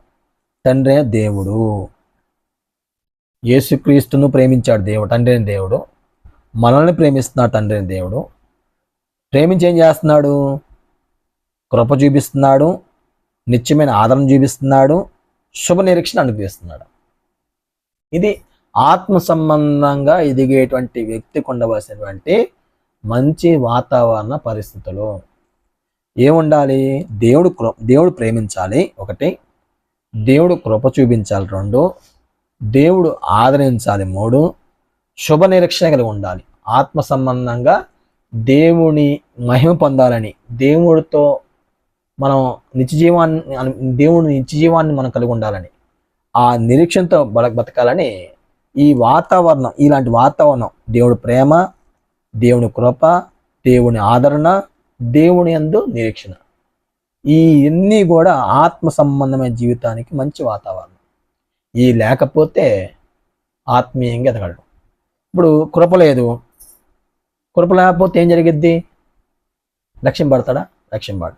దేవుడు ప్రేమించట్లేదు, రక్షింపడతాడా? దేవుడు ఆదరించట్లేదు, సంతోషంగా ఉంటాడా? నిరీక్షణ లేదు, ఆత్మసంబంధ నిరీక్షణ లేదు, సంతోషంగా ఉంటాడా? అంటే ఈ నాలుగిట్లో ఏది లేకపోయినా కానీ ఆత్మీయ జీవితానికి లోటే. కాబట్టి దేవుణ్ణి మనం ఎప్పుడు ఏమడగాలంటే, ఆయన నన్ను ప్రేమించావు, నాకు కృపను అనిపించావు, నన్ను ఆదరించు, నాకు నిరీక్షణ కలగజేయి, నా విశ్వాస అభివృద్ధిపరచు, నేను నీ మహిమల పాలిభాగస్తూ నా జీవితాన్ని వృద్ధిపరచని మనం ప్రతిరోజు దేవుణ్ణి వేడుకోవాలి. ఆత్మ సంబంధంగా బలపందుకుంటూ ఉంటారు. ఇలాంటి అనుగ్రహించిన దేవుడు ఏం చేస్తాడంట? మీ హృదయాలను ఆదరించి ప్రతి సత్కార్యమందును సద్వాక్యమందును మిమ్మల్ని స్థిరపరుస్తాడు. అది కాబట్టి ఏమంటున్నాడు? మిమ్మల్ని, మీ హృదయాలను ఆదరిస్తాడు దేవుడు. మీ సత్కార్యమందు అంటే మీరు చేసే మంచి కార్యమందును, మీరు సద్వాక్యమందును, మంచి వాక్యమందును మిమ్మల్ని స్థిరపరుస్తాడు. కాబట్టి సత్కీలు ఉండాలి, సద్వాక్యం ఉండాలి. సత్కీలు ఉండాలి, సత్వాక్యం ఉండాలి, దేవుడు స్థిరపరచాలి. ఇది చాలా విలువైనటువంటి సందేశం. క్రైస్తవుని యొక్క ఆత్మీయ జీవితానికి 2వ అధ్యాయము 16-17 వచనంలో చెప్పినటువంటి ఈ లేఖన భాగాలు ఒక మంచి వాతావరణాన్ని, ఒక మంచి స్థిరమైనటువంటి జీవితానికి పునాది. అందుకే ఏమంటున్నాడంటే చాలా స్పష్టంగా చెప్పాడు. సద్వాక్యమందును సత్కార్యమందును మిమ్మల్ని స్థిరపరచునుగాక అని చెప్పాడు. 16, 17 వచనాల్లో ఈ విషయాలు రాయబడ్డాయి. ఈ 2 అధ్యాయంలో ఏం చెప్పబడింది?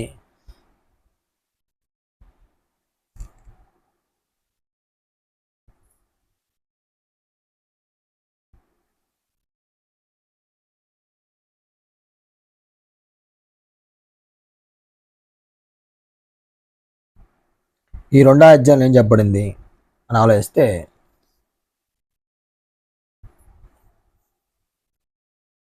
ప్రభు రాకడ గురించి చెంచిన మనసు కావద్దని చెప్పాడు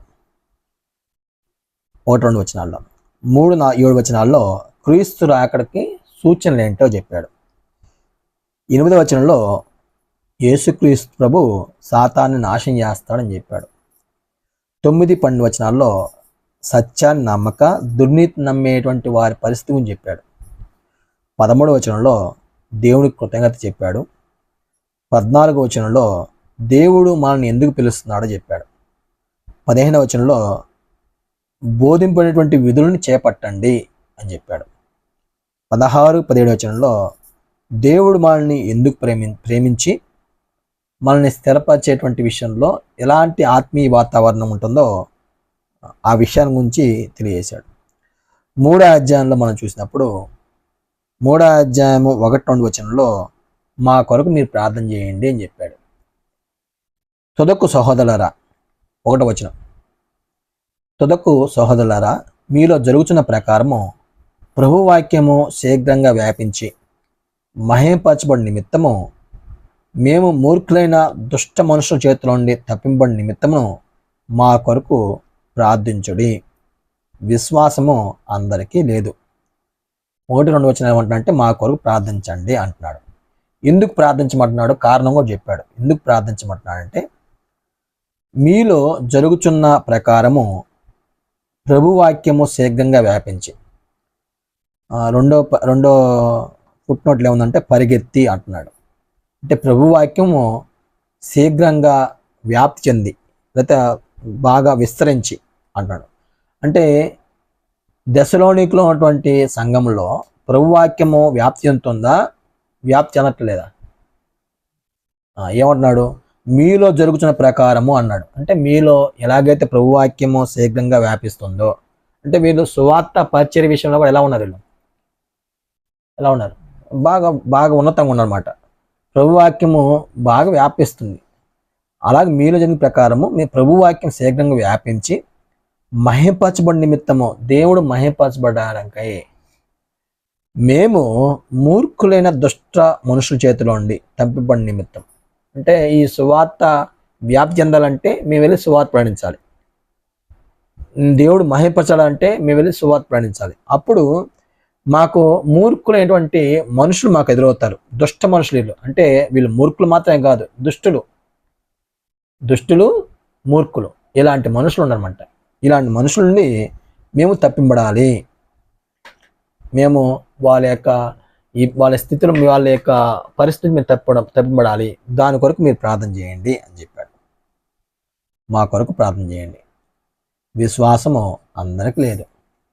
అంటే విశ్వాసము అందరికి లేదంటే అంటే కొంతమంది విశ్వాసం కలిగి ఉన్నారు, కొంతమంది విశ్వాసం లేదు. 3వ వచనంలో ఏమంటున్నా అంటే, ప్రభు నమ్మదగినవాడు కాబట్టి దుష్టత్వం నుంచి కాపాడుతాడు అని చెప్పాడు. 3వ వచనంలో ప్రభు నమ్మదగినవాడు కాబట్టి దుష్టత్వం నుంచి మమ్మల్ని కాపాడుతాడు అని చెప్పాడు.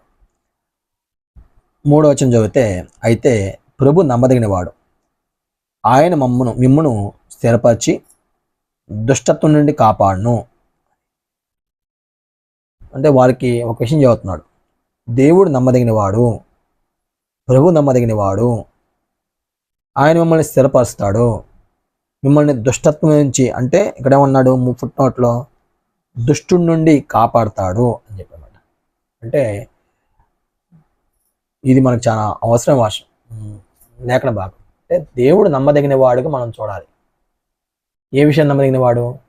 దేవుడు మనం స్థిరపరుస్తాడు. ఈ లోకంలో ఉన్నటువంటి ఈ సాతాను నుంచి, ఈ హింసల నుంచి, ఈ ప్రజల నుంచి, ఈ బాధల నుంచి మనల్ని కాపాడుతాడు, మనల్ని స్థిరపరుస్తాడు అనేటువంటి ఒక మంచి దృక్పథంతో జీవించగలగాలి. ఆ విషయాన్ని చెప్పాడు ఇక్కడ. 4వ వచనంలో ఏం చెప్పాడంటే,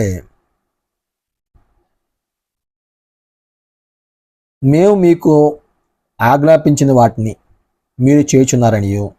ఏం చేస్తున్నారు వీళ్ళు? పౌలు తిమోతి ఏమైతే ఆ దశలోనికుల సంఘ సభ్యులకు నేర్పించారో అవన్నీ కూడా వీళ్ళు ఏం చేస్తున్నారంట, మేము మీకు ఆజ్ఞాపించిన నీవు మీరు చేయుచున్నారనియు ఇంకా చేయుదురనియు ప్రభునందు మిమ్మల్ని గురించి నమ్మకం కలిగి ఉన్నాము. కాబట్టి మీరు ఇప్పటివరకు మేము చెప్పినవి చేస్తున్నారు, ఇంకా ముందు కూడా ఇంకా రాబోయే కాలంలో కూడా మేము చెప్పిన వాటిని మీరు అనుసరిస్తారని మేము నమ్మకం కలిగి ఉన్నాము అని చెప్పారు. అంటే వీళ్ళు దశలోనికులో ఉన్నటువంటి సంఘ సభ్యులు పౌలు చెప్పినటువంటి విషయాలని చక్కగా నేర్చుకున్నారు.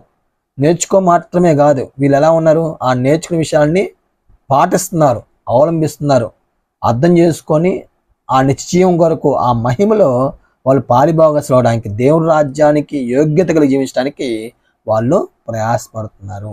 ఇంకా ముందు కూడా అలా బ్రతకండి అని చెప్పేసి ప్రభునందు మేము నమ్మకం కలిగి ఉన్నాము అని చెప్పాడు. 5వ వచనంలో ప్రేమ ఓర్పు కలిగి ఉండాలని చెప్పాడు. దేవుని అందరి ప్రేమయు క్రీస్తు చూపిన ఓర్పును మీ కలిగినట్లు ప్రభు మీ హృదయములను ప్రేరేపించునుగాక. అంటే దేవుడు ప్రేరేపిస్తాడా? ప్రేరేపిస్తాడు. ప్రభు హృదయాలను ప్రేరేపిస్తాడు. ఏ విషయాల్లో? ప్రేమ కలిగి ఉండేట్లుగా, క్రీస్తు చూపిన ఓర్పు కలిగి ఉండేట్లుగా మనల్ని ప్రేరేపిస్తాడు. అంటే దేవుడు మనం ఆత్మీయంగా ఎదుగుతూ ఉంటే, ఆత్మ సంబంధంగా బలపడుతూ ఉంటే ఆయన మనల్ని పరిశుద్ధాత్మ ద్వారా ప్రేరేపిస్తాడు.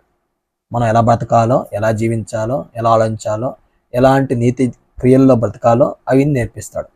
అందుకే ఏమంటున్నా, దేవుని యందు ప్రేమయు క్రీస్తు చూపిన ఓర్పు. అంటే దేవుని యందు ప్రేమ ఉండాలి, క్రీస్తు చూపిన ఓర్పు ఉండాలి. క్రీస్తు ఎంత ఓర్పు చూపించాడు? క్రీస్తు ప్రభు చూపిన ఓర్పు ఎంత ఓర్పు! ఈరోజు అలాంటి ఓర్పు మనకుందా? అలాంటి సహనం మనకుందా? అలాంటి ఇన్నిటిని ఎదుర్చినా కానీ తట్టుకునే శక్తి మనకుందా? అలాంటి ప్రేమ, అలాంటి ఓర్పు మనం కలిగి ఉండేట్లుగా ప్రభు మన హృదయాన్ని, దేవుడు మన హృదయాన్ని ప్రేరేపిస్తాడు. 6వ వచనం ఏమంటున్నా అంటే, అక్రమంగా నడుచుకున్న వారికి దూరంగా పారిపోండి, లేకపోతే దూరంగా ఉండండి అని చెబుతున్నాడు. సహోదరులారా, 6వ వచనంలో మా వలన పొందిన బోధన ప్రకారము కాక అక్రమంగా నడుచుకున్న ప్రతి సహోదరుని గద్ద నుండి తొలగిపోవాలని మన ప్రభువైన యేసుక్రీస్తు పేరిట మీకు ఆజ్ఞాపిస్తున్నాము. అంటే పౌలు తెలియజేసిన బోధన ప్రకారం కాకుండా అక్రమమైనటువంటి బోధ చేసేవాళ్ళు, అక్రమమైనటువంటి జీవితాన్ని కలిగి ఉండేవాళ్ళు నుండి మీరు దూరంగా తొలగిపోండి అని చెప్తారు. ఇది మంచి పరిస్థితి కాదా? చాలామంది ఏంటంటే వాళ్ళు సహోదరులే కదండి, మనం ఎలా వెళ్తామంట కొంతమంది. అంటే ఎప్పుడైనా సరే బోధకు విరుద్ధమైనటువంటి జీవితాన్ని జీవించేవాడు, లేదా దేవుని బోధన అనుసరించకుండా ఉండే వ్యక్తిని మనం ఎప్పుడు కూడా సంబంధం కలిగి ఉండకూడదు. అబద్ధ బోధకులతో కానీ, అబద్ధాన్ని ప్రకటించేటువంటి వ్యక్తులతో కానీ సంబంధము కలిగి ఉండకూడదు. ఎందుకు సంబంధం కలిగి ఉండకూడదు అంటే, ఆ బోధ మనకు కూడా అంటిస్తారు వాళ్ళు. ఈరోజు కాకపోయినా రేపైనా ఏం చేస్తారు, ఇలా ఉండు, అలా ఉండు, ఇది అంతే, అది అంతే, అని ఇలాగ వాళ్ళు మనల్ని కూడా ఏం చేస్తారంటే తప్పు త్రోవ నడిపించేటువంటి పరిస్థితి తీసుకొస్తారన్నమాట. అందుకే ఈ అబద్ధ బోధకి, అక్రమంగా నడుచుకున్న వాళ్ళకి దూరంగా తొలగిపోవాలి. వాళ్ళని మనము ఇన్వాల్వ్ చేయకూడదు, మన సరౌండింగ్లో మనం ఇన్వాల్వ్ చేయకూడదు అన్నమాట.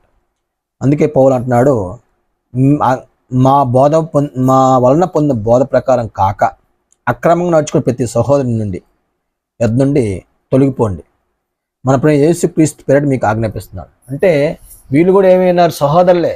వీళ్ళు బాప్తిసం పొందారు, వాక్యం కొంత నేర్చుకున్నారు, కొంత అవగాహన వ్యక్తే. కానీ వీళ్ళు ఏం చేస్తారంటే పౌలు చెప్పే విషయాలు కాకుండా కొన్ని అక్రమమైనటువంటి బోధని, అక్రమమైనటువంటి విషయాలని, లేదా అబద్ధ సంబంధమైనటువంటి విషయాలని ప్రజల్లోకి తీసుకెళ్ళడానికి ప్రయత్నం చేస్తారు. అలాంటి వాళ్ళ నుంచి మీరు ఏం చేయాలి? మీరు దూరంగా తొలగిపోండి అని చెబుతాడు. ఈరోజు చాలామంది ఇదే పరిస్థితి.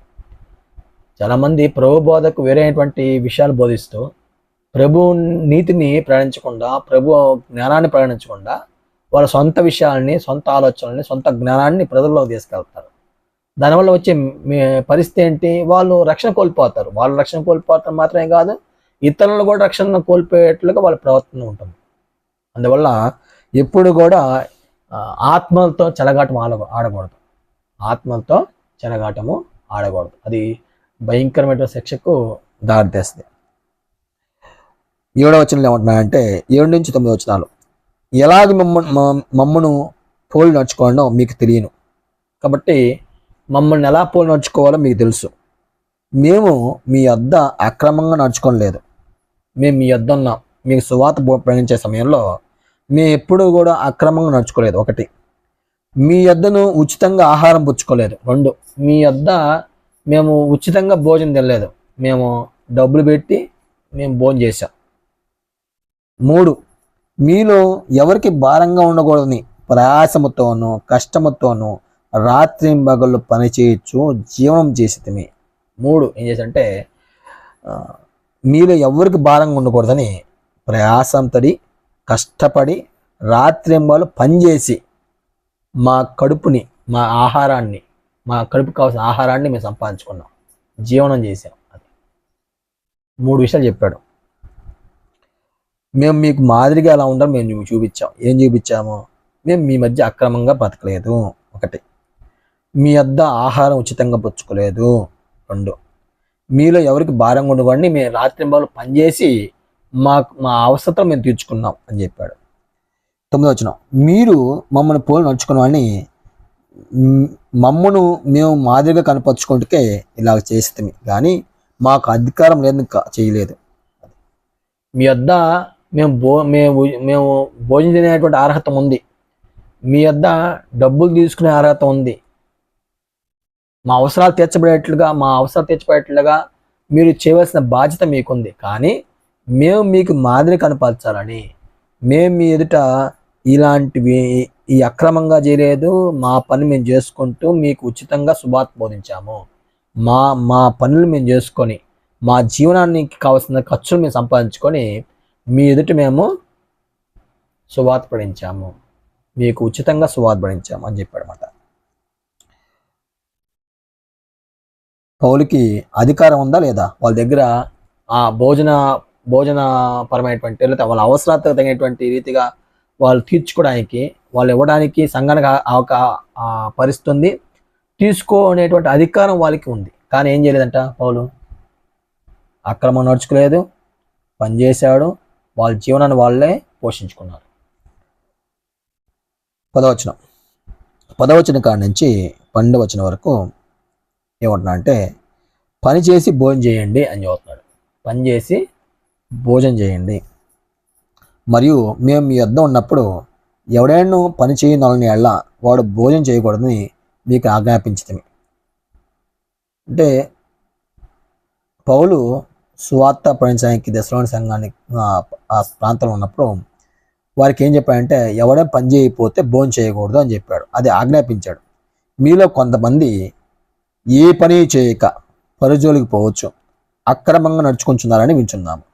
అంటే కొంతమంది ఏం చేస్తున్నారంటే ఏ పని చేయట్లేదు, సోహల దగ్గరికి వెళ్ళి డబ్బులు తెచ్చుకోవడం, వాళ్ళ దగ్గర డబ్బులు తెచ్చుకోవడం, ఇంకోరి దగ్గర డబ్బులు తెచ్చుకోవడం, ఆ క్రమం లేకుండా అక్రమంగా పోతున్నారు. కాబట్టి వాళ్ళ విషయం మేము వింటున్నాం. అట్టి వారు నెమ్మదిగా పనిచేయచ్చు, సొంతంగా సంపాదించిన ఆహారం భుజిపని మన ప్రేమ యేసుక్రీస్తు పేట వారికి ఆజ్ఞాపూర్వకంగా హెచ్చరించున్నాము. పని చేసి భోజనం చేయండి, అక్రమంగా భోజనం చేయొద్దు అని చెప్పాడు అనమాట. ఇతరుల దగ్గరికి వెళ్ళి ఇతరుల డబ్బులు తీసుకొని మీరు పని చేయకుండా భోజనం చేసేటువంటి అది మంచి విధానం కాదు, మంచి పద్ధతి కాదు అని చెబుతున్నాడు. మేము ఎద్దున్నప్పుడు మీ దగ్గర మేము భోజనం చేసి ఎలా భోజనం చేశాము? మీ యొద్ద మీకు ఏ విధమైనటువంటి భారంగా ఉండకూడదని మేము మా కష్టార్జన చేత సంపాదించుకున్నటువంటి డబ్బులతోనే మా అవసరత మేము తీర్చుకున్నాం. మీరు అక్రమంగా పరుల జోలికి వెళ్ళి మీరు డబ్బులు తెచ్చుకొని మీరు అక్రమంగా జీవిస్తున్నారు, భోజనం చేస్తున్నారు, అది పద్ధతి కాదు. మీరు నెమ్మదిగా పని చేయండి, పని చేసుకుంటూ మీ ఆహార పరిస్థితులను మీరే చక్కబెట్టుకోవాలి అని చెప్పాడు. ఇది ఆజ్ఞాపూర్వకంగా హెచ్చరిస్తున్నాం అని చెప్పాడు మాట. 13వ వచనం కాడి నుంచి, సహోదరులారా మీరైతే మేలు చేతుల్లో విసుకవద్దు. కొన్ని హెచ్చరికల మాటలు చదువుతున్నాడు. మీరు మేలు చేసే విషయంలో విసుకవద్దు, మేలు చేయండి. ఏం చేయాలి మేలు అంటే? మేలు చేస్తుంటే మేలు చేసే కొద్ది ఏమొస్తుంటుంది, మనం అన్ని మేలు చేస్తుంటే అన్ని ప్రతి ఒక్కరు దెబ్బలు తగులుతుంటాయి. అరే మనం మంచి చేస్తున్నా కానీ మనకేంది ఎదురు దెబ్బలు, మనకేంది ఇబ్బందులు, మనకేంది సమస్యలు అని మనకు అనిపిస్తుంది కొన్ని సందర్భాల్లో. అందుకే అంటున్నాడు పౌలు అంటే విసుకొద్దు. ఎన్నిసార్లు మీకు ఇబ్బంది కలిగినా కానీ మీరు విసగకుండా మేలు చేయండి అని చెబుతున్నాడు. ఈ పత్రిక మూలంగా మేము చెప్పిన మాటకు ఎవరైనా లోబడిని ఎడల, మీ పత్రిక రాస్తున్నాం, ఎవరైనా ఈ పత్రికకు చెప్పిన విషయాలకు లోబడకుండా ఉంటే అతన్ని కనిపెట్టి అతడు సిగ్గుపడి నిమిత్తము అతనితో సాంగత్యము చేయకూడి అన్నాడు. అంటే ఈ విషయాలు చెప్పాము, ఎవరైనా యేసుక్రీస్తు రాకడ విషయంలో ఈ విషయాలు మీకు నచ్చకపోతే, వాళ్ళు అంగీకరించకపోతే, వాళ్ళు లోబడకపోతే, ఈ చెప్పిన విషయాలకి వాళ్ళు అంగీకారం తెలగకపోతే వారితో మీరు సాంగత్యము చేయొద్దు. అంటే అపోస్తుల బోధకి ఆ బోధన అనుసరించి బతకకుండా వేరే సంగతులను బట్టి వారు అంగీకరించకపోతే అప్పుడు వారితో సాంగత్యం చేయకూడదు. ఈ రోజు కూడా మనం కూడా సాంగత్యం చేయకూడదు. ఎవరు సాంగత్యం చేయకూడదు? అపోస్తుల బోధకి అనుగుణంగా జీవించిన వాళ్ళతో సాంగత్యము చేయకూడదు. అపోస్తుల బోధను అనుసరించి జీవించే వాళ్ళతోనే మనము సాంగత్యం చేయాలి, వాళ్ళతో సహవాసం చేయాలి, వాళ్ళని పురుకొల్పడానికి ప్రయత్నం చేయాలి. కానీ అపోస్తుల బోధకు వ్యతిరేకించేటువంటి వాళ్ళని సాంగత్యంలోనికి మనము సహవాసంలోనికి తెచ్చుకోకూడదు. 15వ వచనం, ఆయనను అతన్ని శత్రువుగా భావింపక సహోదరునికి భావించి బుద్ధి చెప్పుడి. సరే సాంగత్యం చేయొద్దని చెప్పంటే ఇంక వాడిని శత్రువుగా భావించమని కాదు, వాళ్ళకి బుద్ధి చెప్పండి, వాళ్ళని సహోదరుగా భావించండి, వాళ్ళకి తెలియజేయండి అని చెప్పాడు. ఒకవేళ ఆ వ్యక్తి మారు మనసు పొందితే సహోదరునికి భావించండి, సహోదరు మారు మనసు పొందకపోతే వాళ్ళతో సాంగత్యం చేయొద్దు అని చెప్పాడు. 16వ వచనం, సమాధానకర్తయగు ప్రభు తాను ఎల్లప్పుడూ ప్రతి విధము చేతనైనా మీకు సమాధానం అనుగించును గాక. ప్రేమ మీ అందరికీ తోడే ఉండుగాక. సమాధానకర్తయగు ప్రభు తానే ఎల్లప్పుడూ ప్రతి విధము చేతను మీకు సమాధానం అనుగ్రహిస్తాడు. ప్రభు మీ అందరికి తోడే ఉంటాడు. పౌలు నేను నా చేవ్రాతతో వందనము రాస్తున్నాను. ప్రతి పత్రికను అదే గుర్తు. నేను వ్రాయట ఇలాగే, మన ప్రభుని యేసుక్రీస్తు కృప మీ అందరికీ తోడే ఉండుగాక. కాబట్టి పౌలు సంతకం చేస్తున్నాడు. చివర సంతకం ఎందుకు చేస్తున్నాడు అంటే కొన్ని పత్రికలు పౌలు ద్వారా వచ్చాయని చెప్పేసి అబద్ధ పత్రికలు కొన్ని చదువుతున్నారు.